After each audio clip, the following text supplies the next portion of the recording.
be the greatest jobs president that God ever created. I tell you that.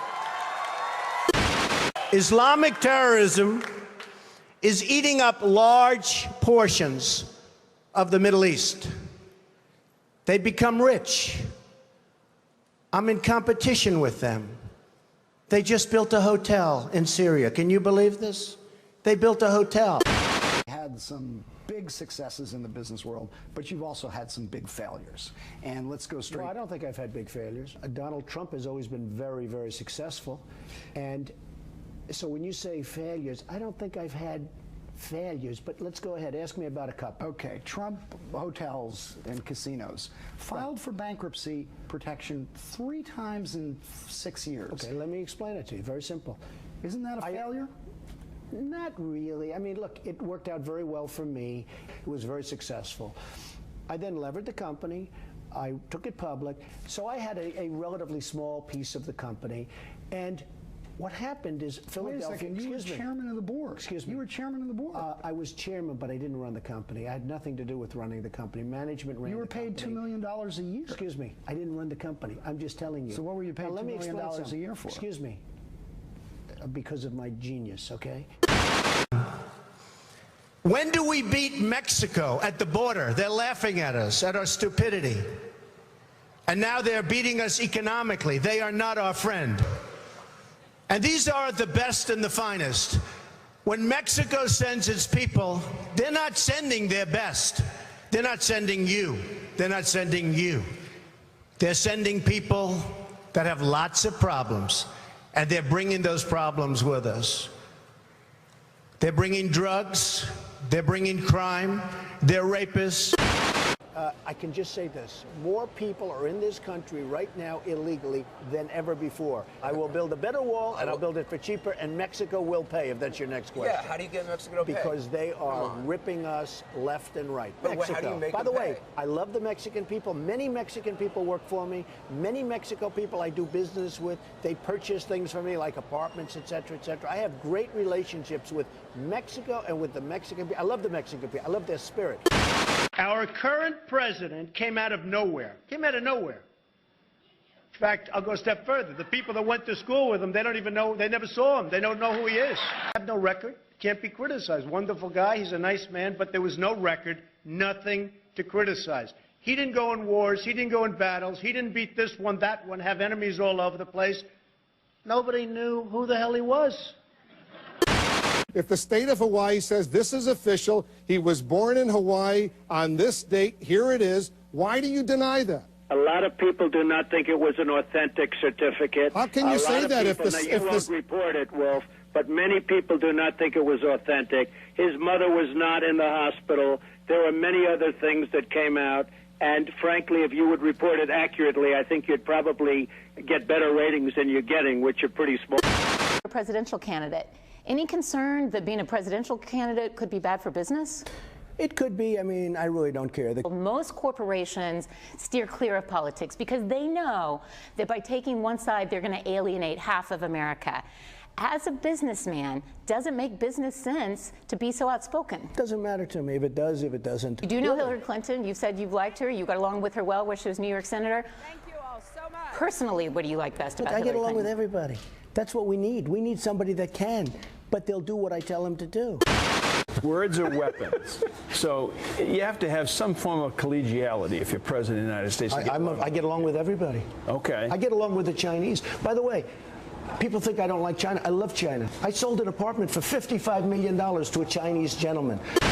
Start by talking about the Pope. There's a big debate in the Republican Party now about what role things he says should play. You've spoken favorably about him. He's talking this week about the environment. Should a potential president listen to what the Pope says about global warming? Well, I'm not so sure. Look, I have a lot of respect for him. I think he's really a terrific person. I love his stance. He's so different. He's very refreshing. But I think you want to listen to science. You want to listen maybe to your own gut, maybe your own experience. I'm not sure you have to necessarily listen to the Pope. Look, it's not a question of instinct. I feel very confident. I went to the Wharton School of Finance. I was a good student. It's like one of the hardest schools in the world to get into. I then do a book called The Art of the Deal. It's the #1 selling business book of all time, or just about. You may say, oh, there was one one that sold two, but you know, just about. It's still in the schools, everything else. I then do a show called The Apprentice. In the meantime, I build this incredible empire. It's got a tremendous net worth, very little debt. And then I hear some pundit or some person say, he doesn't deserve to be on the stage with a senator. The senator is nothing. And I'm not saying, or senators are nothing, I'm saying certain people are zeros. But what makes you think that you can do a better job, especially when you seem to have quite a thin skin? You get very upset when people make fun of you. Well, no, I don't get upset. Donald Trump is here tonight. The White House Correspondents' Dinner in 2011. Donald Trump had fought a bitter campaign demanding to see the president's birth certificate because he doubted that he'd been born in the US and thus even qualified for running the country. That night, the president got his own back. No one is prouder to put this birth certificate matter to rest than the Donald. And that's because he can finally get back to focusing on the issues that matter. Like, did we fake the moon landing? I was at the White House Correspondents' Dinner in 2011 when you were the butt of President Obama's jokes, and it was very funny, but you weren't laughing. You were sitting there scowling. You couldn't take the joke. Okay, no, you're wrong about that. I loved it. I absolutely didn't look like it. You're wrong. I was watching you. Excuse me. I had 5,000. Well, I didn't know how to act. Do I smile? Do I laugh? What am I supposed to do? I had every camera in the world on me at the time. And I said to my wife, I tapped her on the knee and I said, do you believe it? This entire speech is about me. I can't believe it. I loved it. Donald Trump is now threatening to sue the network Univision after they pull the plug on their Spanish-language coverage of the Trump-owned Miss USA pageant. I love the Mexican people. 2 waiters came up to me tonight. Mr. Trump, we love you. I said, where are you from? Mexico. I said, that's great. I love you too. I do. I love Mexico. I've had tremendous relationships with people in Mexico. But I said, we need a strong border. I said, we need a wall. Are you not more concerned about them than you're concerned about illegal immigrants coming in here and I'm concerned about everything. I'm concerned about the country. Our country's going to hell. You're for the Second Amendment. Do you have a gun? I have a license to have a gun. Yes, I do. Do you own one? Yes, I do. Do you use it? Gun range? It's none of your business. It's really none of your business. So you will release your financials on time? Yeah, I think we're going to have it on time. In That's fact, 8 days from now. Excuse me. Now that you're in second place in the polls, Politico runs a story quoting Republicans, including Ari Fleischer, the former Bush White House spokesman, calls you roadside accident. He tarnishes everyone, irresponsible, divisive, hurtful. Does that hurt your feelings? No, I mean, Ari is somebody that nobody respects and nobody has any respect for him. I'm surprised you even waste your time quoting him. I'm going to make America great again. Politicians aren't going to do that.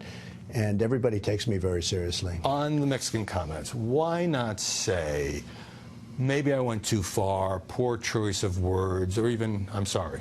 I don't have to say that. Look, the Mexican border is a sieve. People are pouring through our country, into our country. We don't know who they are, where they are. They come from all over the world, not Mexican. I employ thousands of Mexicans. I've employed over the years many thousands of Mexicans. Right. I love the Mexican people. They're fantastic. Lived here in New York in the early 90s when the tabloids went haywire over your breakup with Ivana and your relationship with Marla Maples. When this gets dredged up and people say, oh, Trump, he's not a good role model?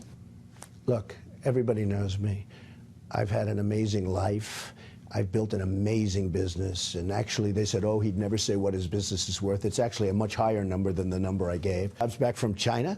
I'm going to take jobs back from Mexico. By the way, Mexico's the new China. Mexico is killing us. What are we doing? We're losing our base. Our GNP is, think of it, it's less than zero. That means we're getting smaller. And all these other countries are growing like we. It's fair to say that sometimes you exaggerate. I don't think I exaggerate any more than anybody else. I think that I have a great grasp of numbers. I have a great grasp of values. I'm worth many, many billions of dollars. Either. Would you like David when Cameron, it was brought up, would you like him to withdraw the particular comments that you're stupid, divisive and wrong with your view about Muslims? Well, number one, I'm not stupid, okay? I can tell you that right now. Just the opposite. Number two, in terms of divisive, I don't think I'm a divisive person. I'm a unifier. Unlike our president now, I'm a unifier. I don't care about him. I mean, it doesn't make any difference to me about him. Let's see how he does. I mean, let's see if he's a good mayor. Are you offended by what he said? Yeah, I am, because he doesn't know me, never met me, doesn't know what I'm all about. I think they're very rude statements, and frankly, tell him I will remember those statements. They're very nasty statements.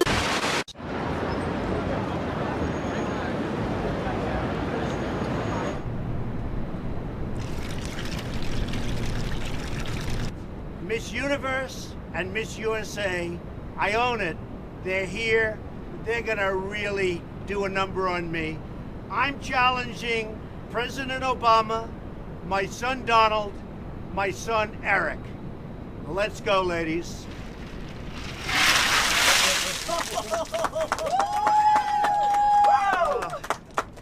What a mess. Without the loss. You know who owns the New York Times? Is that Carlos Slim? He has a piece of it. Yeah, he is the wealthiest man in the world. And he's a good guy, I know him. You know Carlos Slim? Good guy. How much money is that guy worth? He's got a lot of money. I don't know what it is. It's got to be like 100 billion. Under siege, yes, 60 billion or something. Oh my God. Under siege, but that's okay. And what is it? It's none of my business. But what are you worth? A guy like you.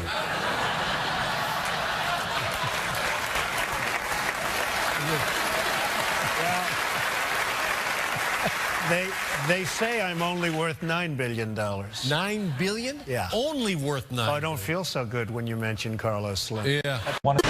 Because China and all of these people, Mexico is the new China, by the way. Mexico is unbelievable what they're doing with cars and with industry. They are taking our business like we're a bunch of babies. We don't have our best and our brightest negotiating for us. We have a bunch of losers. I'll tell you what, I'd like guys like Jack Welch. I like guys like Henry Kravis.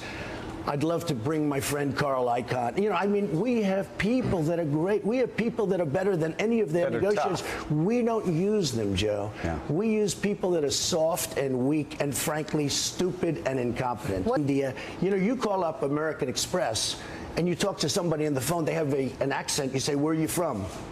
We're talking to them in India. And I say, we can't do that ourselves. I have buildings. I own the Bank of America building. Big deal. I own the Bank of America building in San Francisco. I deal with China. I have a great relationship with China.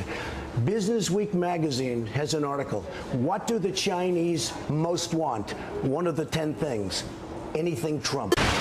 I think I am a nice person. People that know me like me. What they did, Jose, is a total default. They signed a 5-year contract with no outs, and they said, oh, well. And by the way, Univision called me, and they apologized for what they're doing because they felt so stupid. You're smart enough to know that words are weapons. What do you mean smart enough? What does that mean? You're smart enough to know that words are weapons. Well, I went to the Wharton School of Finance. I have to sort of say that because, you know, like somebody says, like, you know, you're smart enough. But go ahead.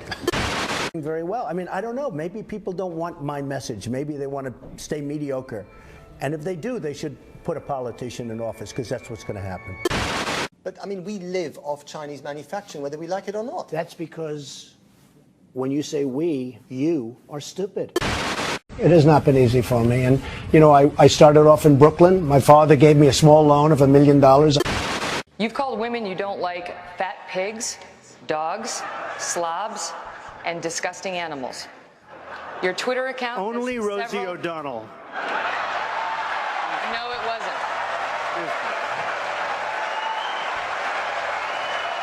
Your Twitter account...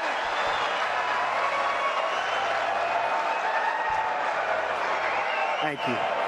For the record, it was well beyond Rosie O'Donnell. Yes, I'm sure it was. Well, I just don't respect her as a journalist. I have no respect for her. I don't think she's very good. And she starts asking me all sorts of ridiculous questions. And, you know, you could see there was blood coming out of her eyes, blood coming out of her wherever.